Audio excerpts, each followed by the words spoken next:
Hello everybody and welcome to a brand new Elder Scrolls online character build video with me, Sherman. Today guys, we are taking a look at the Akaviri Knight. Before I get any further though, disclaimer, this is a roleplay, casual play build. This is not meant for meta play. Now that we're done with that, these knights are trained by the Order of the Dragon to utilize the powers gifted to them by the dragon god Akatosh, or this is what they assume to believe. But they use these powers to help fight against their enemies of the world and bring order to chaos.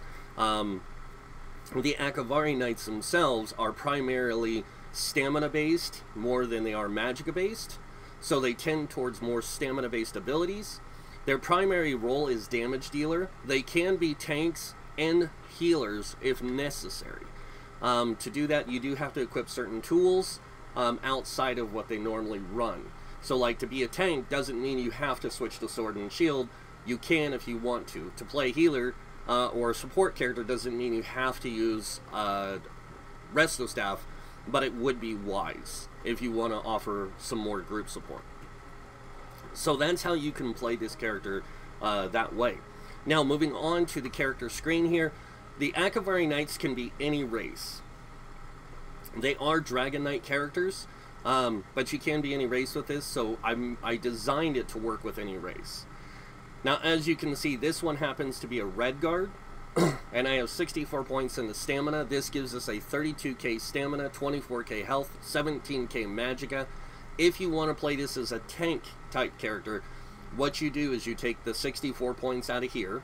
You put enough points in here to get you to about 40k or 30k health, and then you put the rest back in the stamina. This way you can take advantage of both your stamina, your higher health pool, and that decent magicka pool, so you can tank more effectively.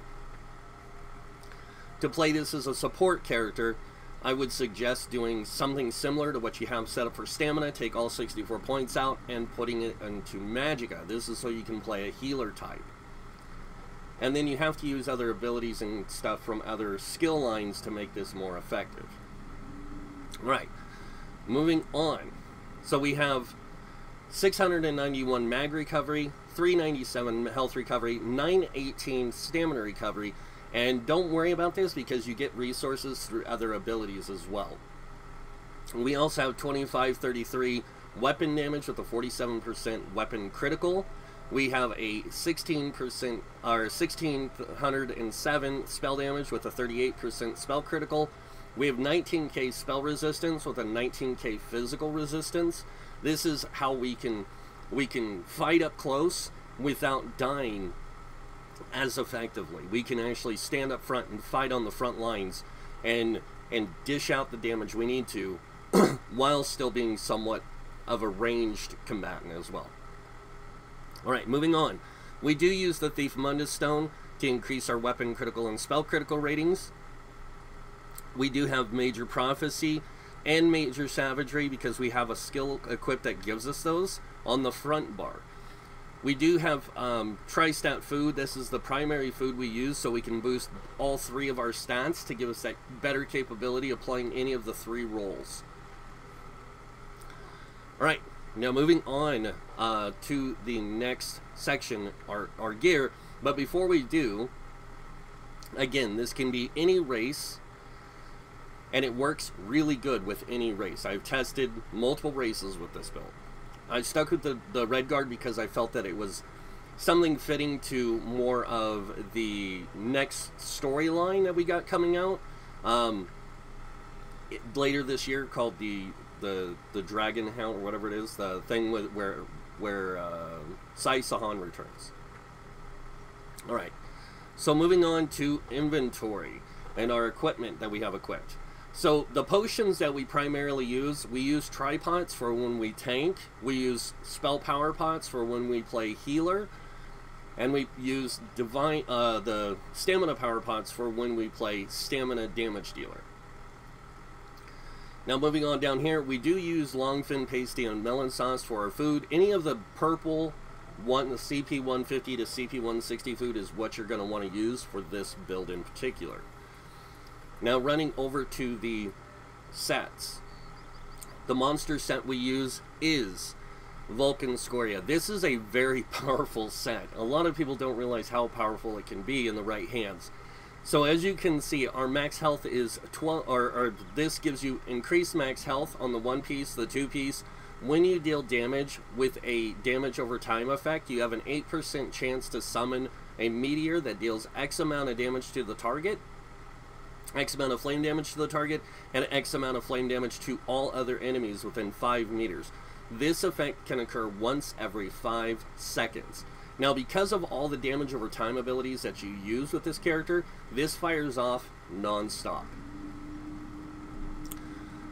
The next set we run is called the Hunting's Rage. Now, this we use because it's a primary stamina DPS type set, and it gives us increased weapon critical, max stamina, weapon critical, and then adds extra weapon damage on the final 5 piece. This is what allows us to play more aggressively in damage. Now the next set we're using, you guys can probably guess, is the Akaviri Dragonknight set. Now this is a really good set for this setup because it gives you magic recovery and healing taken and then maximum health. It also reduces the cost of your ultimate abilities by 15%. So that's how this set works. It's meant to give you the capabilities of using magicka and stamina at the same time, but to focus your magicka more towards supportive type than it is towards damage type. But you can still use it for damage type if you so choose. Alright, so now that I've shown you guys these, we're going to go over the traits, enchants, and material types of the armor. So starting with the helm, we are wearing a medium helm, invigorating. The reason why I wear a medium helm and invigorating is because of the resistance setup to maximize resistance value. Now the invigorating is to give us better resource management into magicka, stamina, and health depending on what gear sets we run together. In this case, we're running a Akaviri Dragonknight, which is going to give us high magicka recovery, and we want to kind of take advantage of that in the best way we can. So we use that to our advantage. Now, the other thing about this is we run a tri-stat glyph. This allows us to play any of the 3 roles, tank, healer, or damage dealer. In the case of this character, it's damage dealer, tank, and support and healer. So we can play any of those 3 roles based on the way we put together our attribute points and the way we put together our character's skills. Next, we have the reinforced chest, heavy, and this is going to get, again, the reason reinforced on heavy is because it's going to give you the greatest amount of resistances of any armor piece. So having a heavy chest is going to do that. As you can see though, we also use a tri-stat here to help us hybridize into the 3 roles. Moving on to the legs, again, invigorating with a tri-stat. The invigorating is to give us that greater capability of resource management, along with the tri-stats to allow us to hybridize. Now, I've been asked several times why you do this, and because like your mag recovery is really low on a red guard. The reason why is because depending on what race you play, so if you play like a Breton, you're going to get 100 more mag recovery plus 2k more max magicka. You're going to lose about 2k stamina. So you're just going to go to about 30k max stamina with the 20k max magicka on a Breton. So Bretons can still play this build really well. So just letting you know, that's why I have it set up this way. Now moving on to the smaller pieces. Our belt is light with a max stamina enchant and it's divines. This is so we can take increased effect of Mundus stones. Our boots, again, divines, increase that effect of Mundus stones, and then a max stamina, heavy boots. The shoulders are divines, max stamina again, with heavy armor, and then the, or heavy, and then the gauntlets are heavy with the max stamina divine setup. Remember, knights are primarily warrior types. They're more physical orientated. They're more aggressive warriors than a paladin. A paladin is still a spell sword, just like this, but they're more affected by the divine side, the magic side, support side, that kind of thing, versus this character where they have some support, but they're more geared towards damage capable. Alright, going over the jewelry now. Starting with the 2 rings, we do run 2 trirunes here. Again, this is so we can hybridize into any 3 of the roles, tank, damage dealer, tank, and healer. And we also have 2 weapon damage enchants here to maximize our martial ability with combat. So to maximize our capabilities with physical damage stuff. The necklace we run infused with the stamina recovery. Because we have the Akaviri set on and it gives us that extra mag recovery, we take advantage of both stamina and magic recovery with this setup, because Dragonknights don't get a very good recovery rating at all, except for in health. So, moving on to our weapons. We are running 2 dual-wield swords. This is to maximize our physical damage output by and spell damage output by 6%. See, a lot of people don't realize the skill line for dual wield does boost both physical, it boosts all damage by 6%. So that's why we use dual swords. So moving on to the weapons, we are using a sharpened sword on the front with a poison damage enchant. This is to maximize our capability with physical and spell penetration, and also to give us a little bit of extra damage on the poison side, so we have a chance of applying that poison status effect. Next, we use Absorb Stamina here with a Nirnhond. The Nirnhond increases our damage of our weapon by 15%. The Absorb Stamina does physical damage, but it also gives us some stamina back. This is to help us maximize our resource management on this type of character build. On the back bar, you guys can already guess, we are using infused with a weapon and spell damage enchant. Now, the reason we run a weapon and damage enchant on any of the builds that we play is this way we can maximize our ability to use both weapon and spell damage in our character builds. This way, no matter what, you can take advantage of both spell and physical damage and boost those up, so that way you can bring that greater damage capability to your group, regardless if you're a tank, a healer, or a damage dealer. Because if you're playing a healer type, that higher spell damage boosts all your heals. That higher weapon damage boosts all your damage. And then when you're playing a tank, the higher spell damage and weapon damage affect your abilities in different ways. So, alright, now that we've done that, let's go over our skills. So, starting with class skills, I am going to tell you this now. I unlock every class ability and passive. The reason why is because depending on the situation of what my character is doing, depending on what role I'm playing, all that stuff will depend on what skills I use. Now, in the case of this, I might use Take Flight over the banner. The reason why is because Take Flight does physical damage to all enemies in an area, knocking them back and stunning them for 2 seconds. It costs 94 ultimate. It's super cheap. So I might use this over the Banner of Might because my character is more of a physical damage type. And the Banner of Might does do fire damage, but it also boosts my damage and my damage resistance. I would much rather use this when I'm tanking. And I'll put this on my front bar with Warhorn on my back bar. Now, moving over the rest of these skills, as you can see, I take a lot of physical-based damage abilities, but then I take other abilities that offer me different benefits, like Flames of Oblivion gives me Major Prophecy and Major Sorcery. So this does both physical and spell damage, and it scales off my highest stat. So primarily, this case, Stamina, which is really good, or highest offensive stat. I also use some draconic powers for when I play tank. I use like Hardened Armor, Choking Talons, Green Dragon's Blood, Protective Plate, Deep Breath, these kind of things. And then when I'm playing more support, I play with these abilities on the Earthen Heart because they're more support related. I use Corrosive Armor, I use Stone Giant to boost my physical and spell resist, but also to stun enemies. and make it so they can't get to my allies.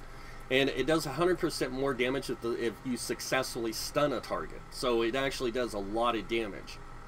It also grants you minor ward and minor resolve, increasing your spell and physical resist by X amount for 18 seconds. I use igneous weapons when I'm playing a damage dealer or I'm playing support. This way I can give major sorcery and major brutality to my whole entire group. I also use igneous shield when I'm playing a tank or a support character. I use shattering rocks if I'm playing a damage dealer or a support character, depending on the situation. And then I'll use Cinderstorm for a support skill for my allies if I'm playing more of the healer type. And then also, there's other skills I use. So, moving on to weapons, we do use dual wield. You can do two-handed with this as well. It's really up to you. But we use these active abilities from the dual wield in different situations depending on what we need. So if we're doing more AoE damage, we were going to put Still Tornado instead of Rapid Strikes. Rapid Strikes for when we're doing single target DPS. And then we might use Flying Blade, Deadly Cloak, that kind of thing in different situations. Like when we're playing tank, we'll use Deadly Cloak. And then when we're playing more supportive, we might use Flying Blade because it has a way of giving us major brutality. So we can also boost our weapon damage and use weapon damage abilities in that situation. We do use bow as well, and we have certain abilities that we unlock depending on different, scenarios or ways we choose to play the character. Also unlock the passives to everything that you unlock. So if you unlock any skills for, say, dual wield, unlock all the passives. You unlock any skills for dragon, any of the Dragonknight abilities, unlock all the passives. So you can take advantage of every passive your character can use. Moving on to armor. Since we wear one piece of light armor, we are going to take the 3 passives that are going to best reflect our ability in light armor, and that is Grace, Evocation, and Spell Warding. In medium armor, we're going to do the same. We're going to take Dexterity, Windwalker, and Athletics. And we're going to maximize those passives. Now on heavy armor, we are going to take the active ability and all the passives because we wear heavy armor. Because we're going to take advantage of every aspect of heavy armor. Moving on to world skills, soul magic. You can be a vampire with this or a werewolf, it's up to you. I prefer this character being without that stuff. But you can take the soul magic stuff, you can take the ultimate and the active ability and all the passives. Guild skills, Fighter's Guild. We take an ultimate of our choice. I prefer Flawless Dawnbreaker with this character because it boosts weapon damage while slotted. And then I take the active abilities that best reflect my ability to play this character. I also take all the passives so I can take advantage of those passives when I use these abilities. Same thing with the Mage's Guild. I take all the passives and active abilities depending on what role I'm playing. So if I'm playing more tank, I might use Structured Entropy. If I'm playing healer, I might use Inner Light. And then even when I'm playing like more healer type, I might use Volcanic Ruin for some group support because it stuns enemies and it's like a trap I can put out. And then also when I'm playing tank, I might use Balance when I play a tank or even playing a healer. So this way I can have a resistance buff on my character.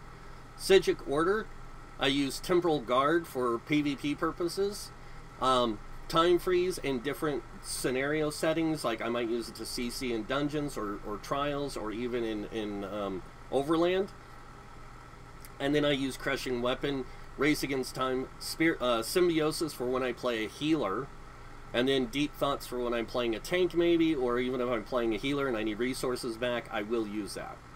Now moving on to Undaunted. I do take all the Undaunted active abilities and passives.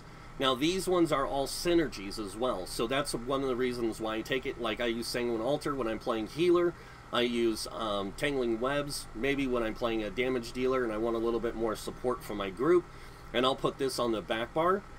I don't think I have it there now. No, I do not. In fact, I need to fix something here. We will go ahead and put this on the back bar. So.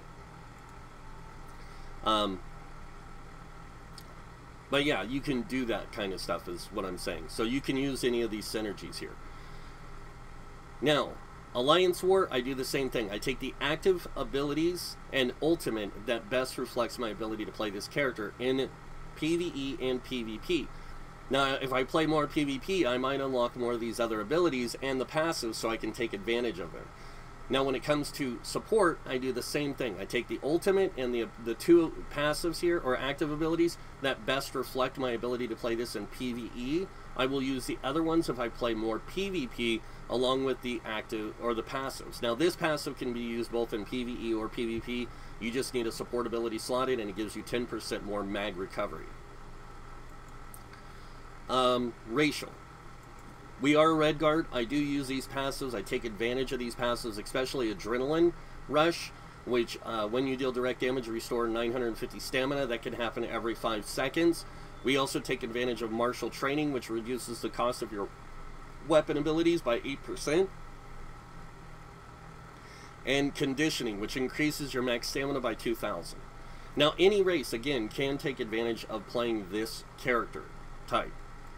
Moving on, Alchemy, medicinal use. This, when using potions, resulting effects last 30% longer. This is really good to get.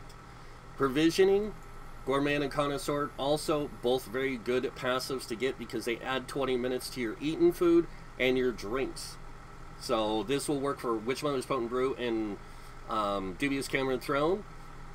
And this works for your Tri-Stat food. So it allows you to get 20 minutes added to the food length. Now, going over the skills we have on our bar, this is for primary damage dealer setup. We run Blood Craze. Now, this does damage up front, does a little bit of damage over time, and it heals you for every 2 seconds for the duration.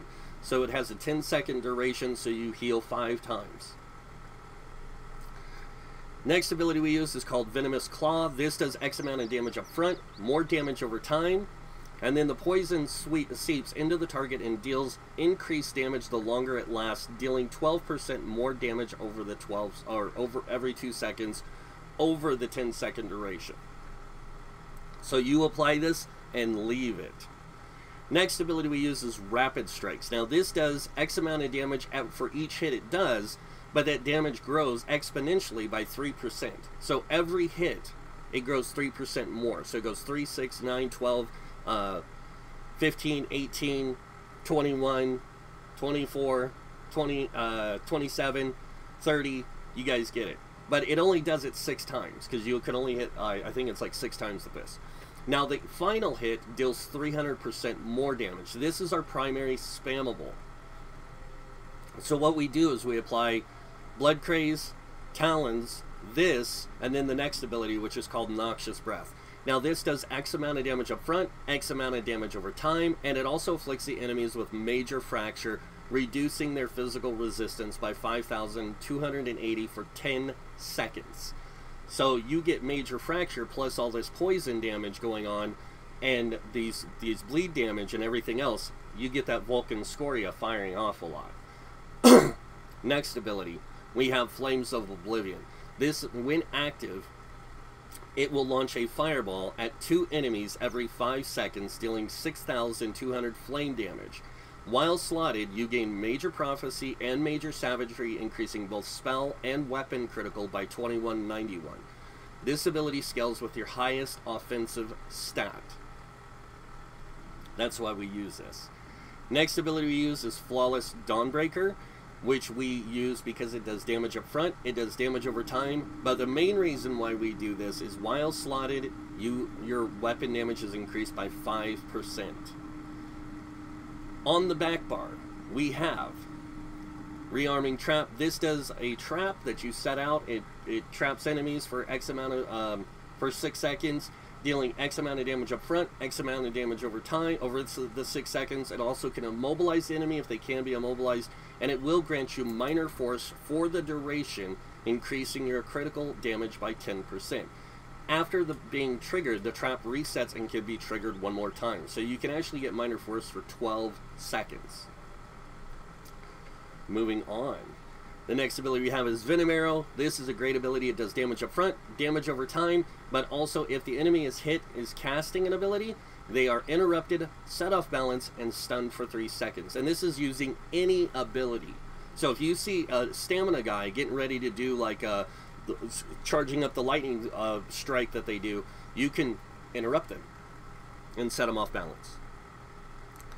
Next one, Arrow Barrage. Launch a multitude of arrows into the sky down to rain down, dealing X amount of damage to all enemies every 0.5 seconds for 8 seconds. It has a 7-meter radius, so it has a greater range to apply that damage.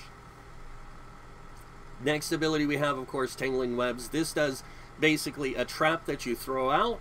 It catches enemies, or reduces enemy movement speed as they walk through it by 50% for 5 seconds, and the webs explode, dealing X amount of damage to enemies within.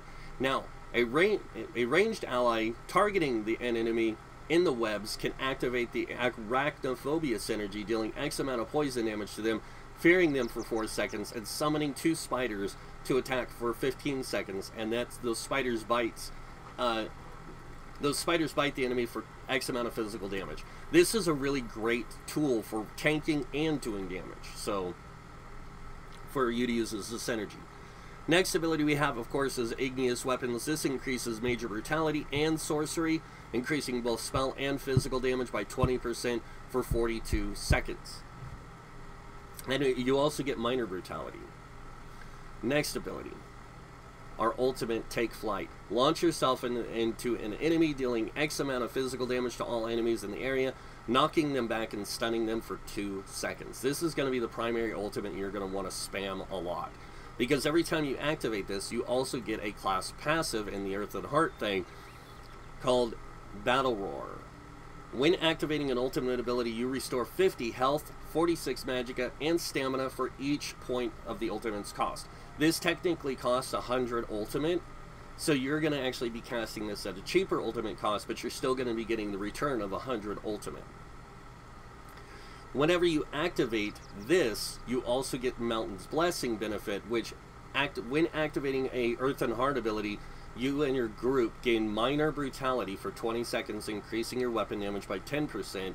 And if you are in combat, you also generate 3 ultimate. This effect can occur once every 6 seconds.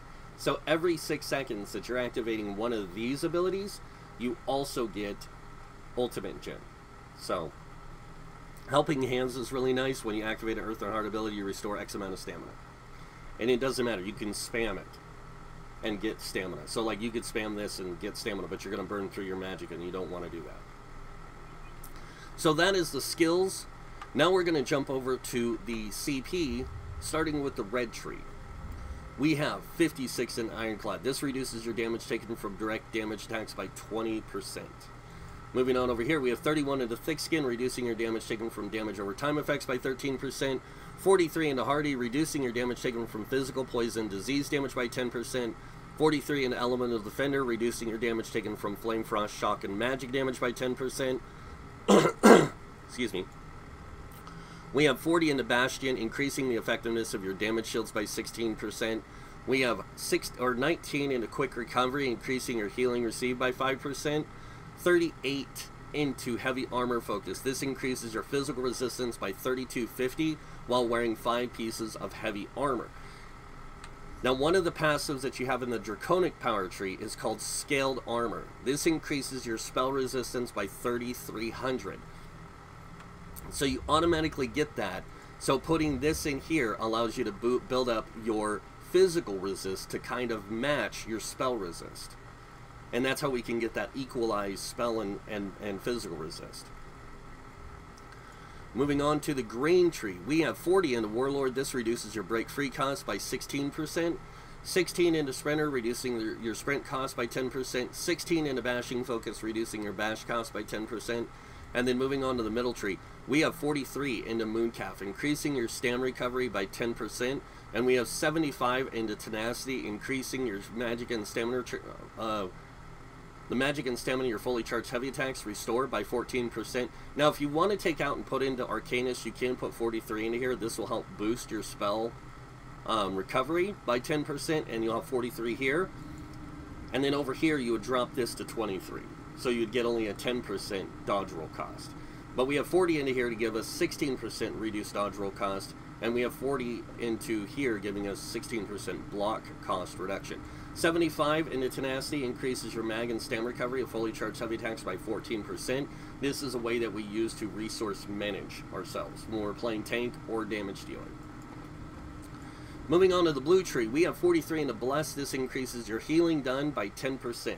Now this does not increase magic damage. That's for when you're playing more of a hybrid type that you want to focus on that. And I've already shown how you can have that set up with the paladin, with the divine paladin. Now moving on over here, 35 into physical weapon expert. This increases your light and heavy attacks for two-handed, one-handed sword and shield, dual wield, and bow weapons, plus werewolf form by 20%. We also have 40 into mastered arms. This increases your damage done with direct damage attacks by 16%. We also unlock butcher, which increases your damage done with light and heavy attacks by 5% when the enemy is below 25% health. So this 5% stacks with these two, and it works out really well. Moving on over here, we have 56 into mighty. This increases physical, poison, disease damage by 12%. We have 56 into precise strikes, increasing your critical damage and healing with stamina abilities by 20%. And we have 40 into thaumaturgy, increasing your damage done with damage over time effects by 16%. And that is the CP setup. Now I'm pretty sure you guys would like to see how this thing can work in a controlled environment, parsing on a dummy, and we will do that really quick. So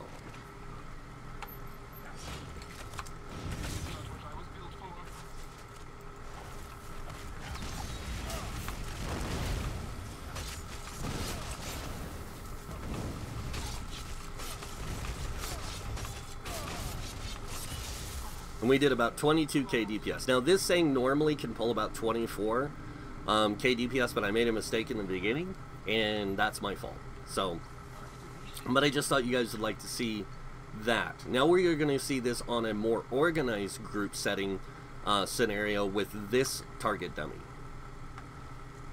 Alright, again we're going to wait for our potion cooldown, and we're going to use our igneous weapons again to boost our weapon and spell damage. We're going to do the potion and just go through the process.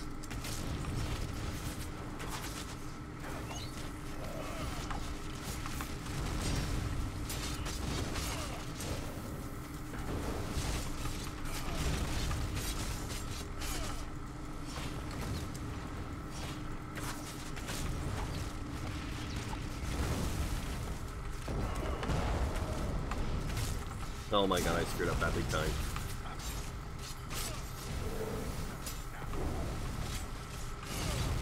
But you can see, we can, this thing can get up to about 35k with the right person. So this thing does a lot of damage over time, damage up front, everything like that. It's a very powerful character type. Now once this is done, I will show you the parse information. And this is what we look like on the lower skeleton, with 3,861 weapon damage, 52% weapon critical, 80% critical damage, and 6,656 physical penetration. And you can have this up pretty much 100% on the physical pen if you can do the rotation good enough. Now moving on down here, you can see some of our abilities did some decent amount of damage. Our Noxious Breath, our trapping, tangling webs, light attacks are doing pretty decent, and rapid strikes are doing pretty decent on the final hit. Some of the other stuff, not so much. Now, our magic aside, we do get 2470 spell damage with 38% critical, 60% spell damage, and 1376 spell pen. And we don't do a lot of spell damage, to be honest, but enough. Now when you go over here and you look at this, we go to 3012 spell damage in more organized group, 44% spell critical, 60% critical damage, 1376 spell pen, and it does help. As you can see, our Vulcan score was hitting for 13,000 because of the, not just spell damage, but our just our higher capability to use that set. But our Flames of Oblivion were actually doing even more. So really nice. Physical damage wise, we had 4,217 weapon damage with a 58% weapon critical, 80% critical damage, and then the 13, it says 13, we have 100% penetration on that enemy because of, it's supposed to mimic having a really organized group. As you can see, our stats in this setup, regular setup, is 17,024 and 32. In an organized group, we'll have about 26k physical health. We'll have about a 20k spell max magicka with a 35k stamina. In fact, I'm pretty sure that's what it was. So we have 35 in organized and almost 20k in organized in magicka. Now, what I'm going to do is I'm going to change this build around a little bit to be more capable of solo play.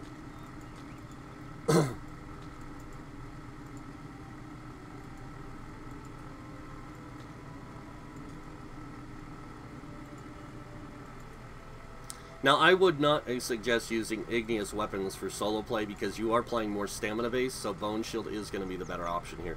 And we are going to jump over to the depths of Malatar and run around just checking out how effective this build can really be in a solo situation and in a group dynamic area. So this way you guys can see, oh wow, this thing's really actually pretty good. So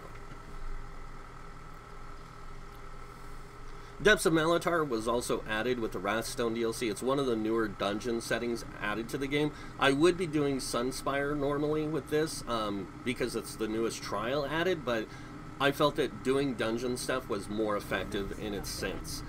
This way you guys can see what it would be like if you were playing in a small group scenario kind of thing.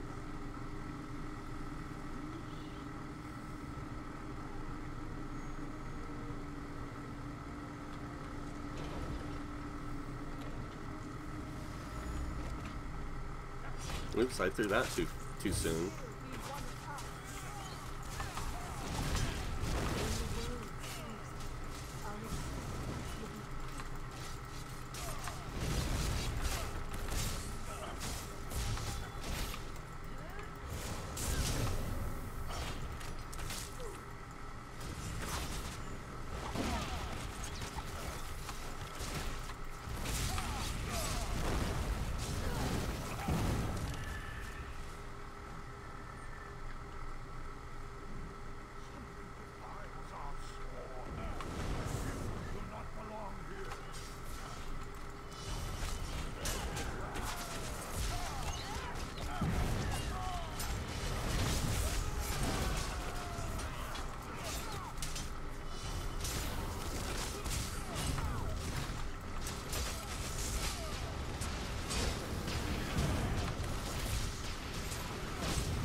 Alright, so now that you guys have seen this, let's see how well we can do against the boss in here, and see if we can survive, actually.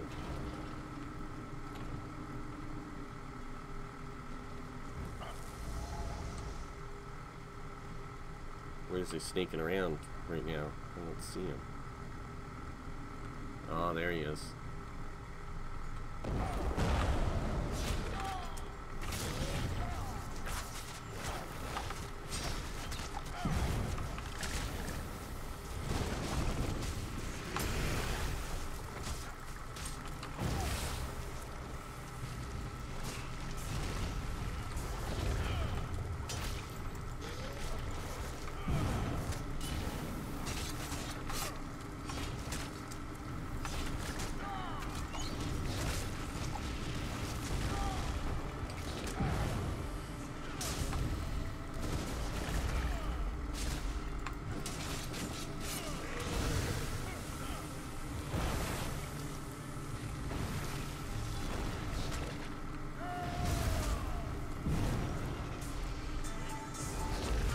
Alright, there we go, guys.